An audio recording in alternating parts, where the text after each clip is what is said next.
Hey everyone, welcome to Play Hooky with me. My name is Roz, and in today's video I'm going to go over some frequently asked questions that I receive regarding finger knitting. If this is your first time to my channel or you're not familiar with what I'm talking about, I'll go ahead and add a link to a finger knit blanket that has become one of my most popular videos on the channel. I think that's because it's a project that anyone can do. You don't need any knitting or crochet experience. You just need the yarn and your fingers. Because of its popularity, I do get a lot of the same questions, so I thought I would go ahead and create a collection for easy reference. Now, if I miss anything, just let me know in the comments and I'll do my best to answer it. And I'd love to hear from you if you have any finger knitting requests. The question I get asked the most is this washer and dryer safe? And yes, absolutely, you can use your washer and dryer to take care of your blanket. This is 100% polyester yarn, and I've had no issues with shedding or anything bunching up when I wash it. The care instructions are on the inside of the label, and I pretty much follow these instructions. I use the delicate setting and use a cool or tap water setting for mine, and I always make sure to add some softener when I'm washing it. One thing I wanted to bring up, I had a viewer mention once that their washer drum goes unbalanced when they try to wash theirs, and I can see that happening because it does absorb a lot of water. I haven't had that issue so far. I've washed mine several times, but I would recommend that when you put your blanket into your washer, and this is regarding a top load washer, make sure that you have it evenly dispersed within the drum, and just keep an eye on it as it's washing. And then when it comes to drying, what I like to do, I put it in the dryer for about 20 minutes on a cool, delicate cycle, and then I let it air dry the rest of the way. I don't know if it's just my imagination, but I think it stays softer that way. Okay, this is more of a statement that I receive rather than a question, and I'm told quite regularly that I am not knitting, I'm crocheting. So I wanted to go ahead and clarify that. I am 100% confident that I am creating a knit effect with this technique. If you look at traditional knitting, I went ahead and whipped something up quickly here. What we have is a stockinette stitch, and we have knits in the front and purls in the back. And then with this technique, we have knits in the front and purls in the back. Now, I can understand why some viewers may think I'm crocheting, and that's because I am borrowing a classic technique for casting on, which is called the foundation chain. With crocheting, we start with a slip knot on our hook, and then we go ahead and form links or chains to create our foundation for our stitches. And I really like that for this project because it's so user-friendly and easy to do if you've never touched a hook or a needle. But that's it as far as crocheting goes. One quick way to determine if it's knitting or crocheting is just to look at the direction of the stitches. With knitting, you can see these little V shapes that are stacked on top of each other. With crocheting, these little V stitches will be working horizontally. And by the way, if you want to see any videos or tutorials on finger crocheting, be sure to let me know in the comments below.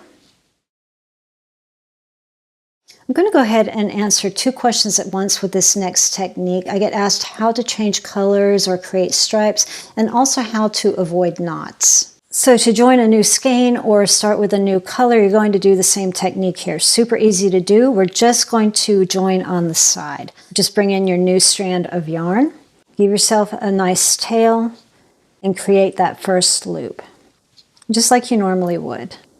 The only drawback to doing this if you're working with the same color is that you're going to have to sacrifice some yarn, because obviously you're not going to run out of yarn at the very end each time. You might finish in the middle, so you will lose a little bit of yarn doing it this way, but if you really want to avoid those knots, this is the way to go. Then I would recommend just weaving in as normal. Just take your tails, weave it into the side, and then stitch it in for added security. Now, if you finish your blanket and you do have knots that you can see and you want to hide them a little bit, what I would recommend is just stitching them in.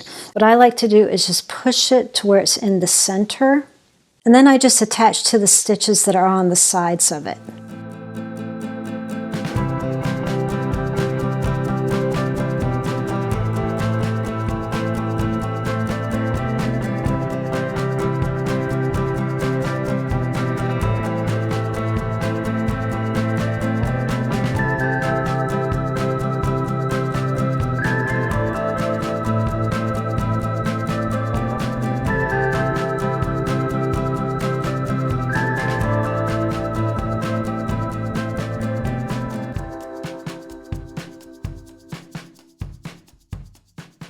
No matter how careful you are, you may discover after you finish your blanket that you've dropped a stitch. Now obviously you can just pull it back and redo it, or you can just stitch it in with a needle and thread like we did with the knot. There is another option you can try. Just find where that drop stitch is, figure out which row it's on, and I can see it's this row here. So I'm just going to undo the loops in that little strip there, or row. And there's my drop stitch. And now I'll just incorporate it. I'll bring it in. Just working the loops back up just on that row that the drop stitch was on.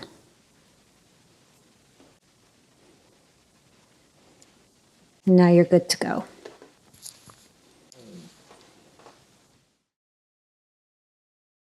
Another question I get a lot is how to make the blanket look straighter. It'll start out tight and uniform and then it expands. So I've got a couple of tips here that I hope will help with that. The main thing that you want to focus on is starting with a bigger foundation chain. The first few blankets that I made, I had this same issue. The foundation chain was way tighter than the rest of the blanket. It took me some time to realize that the simple fix was just to make those initial chains bigger for the foundation. I was just making them about a 1.5 to 2 inches wide for the foundation chain, but I found that if I simply went up to about 2.5 to 3 inches, made a world of difference. The next thing I would focus on is staying as consistent as possible with the size of your loops. I found I had more success working on a flat surface to keep the loops consistent. When I sit with it on my lap, it stretches out more, and I can't keep an eye on the size of the loops as well. And then another area to really pay attention to is the little bar or strand of yarn that is between your loops. This is where you can really help to keep your blanket straight, making sure that you keep this consistent as well. And the best way to do that is just to keep your loops as close together as possible as you're working. You don't want them to spread out too much. If this gets long, your blanket's going to expand.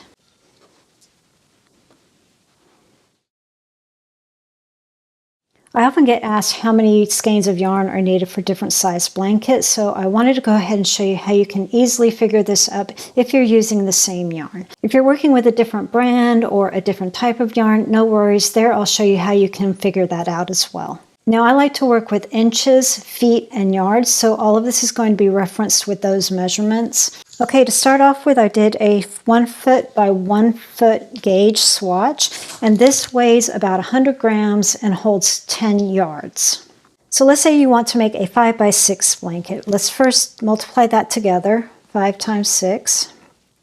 Okay, that is the amount of feet for your blanket, 30 feet total. Now for the Bernat Blanket Big, 1 square foot of yarn holds about 10 yards. So I'm going to multiply the 30 that I have here by 10. So far I know that I need 300 yards of this yarn to make my blanket. Each skein of yarn holds 32 yards, so I just need to take this number and divide it into the 300. So 300 divided by 32 equals 9.375. So I'm roughly going to need 9 skeins of yarn. Now if you're working with a different brand, you can do the same formula. I'm going to add a little link here to a video that I share on how to calculate this. Very easy to do, but you do need the yarn on hand because you're going to need to make a swatch and measure it.